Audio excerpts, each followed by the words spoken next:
If you own or use power tool batteries for anything, whether it's DIY or with your tools, you're going to want to watch this video. So in today's video, we're going to be trying to revive this dead power stack battery. Now this is a DeWalt 20 volt lithium battery. And if we plug it on the charger, we will see it does nothing. It won't charge at all.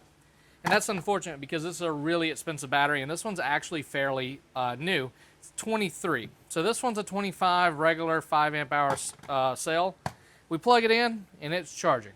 So what we need to do is revive this battery. Now this does not always work and this can be dangerous, so do it at your own risk.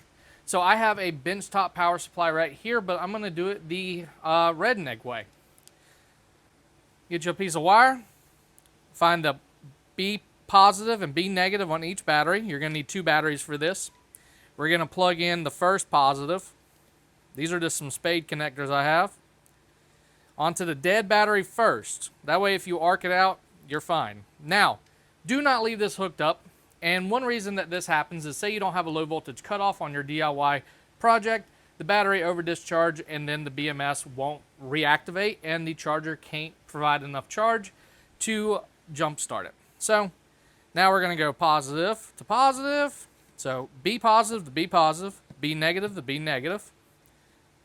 And you got to be careful because it can arc. So all we're going to do is allow this to sit here for just a few minutes.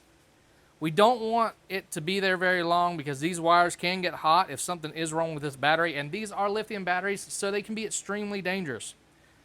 All right, so we got those plugged in. We're going to unplug it really quick, and we're going to see if now it will charge on the charger. Looky there, we revived that battery. Now we can go ahead and allow it to charge all the way up. And we didn't have to open it up. We didn't have to change any cells. The cells are probably still good in it. So I'm going to let this go ahead and charge.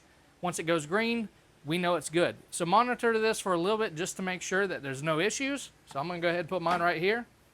Let it charge up. Now I can take this one, which is still full charged, and I can use it on my DIY project. Hope this helps some people out.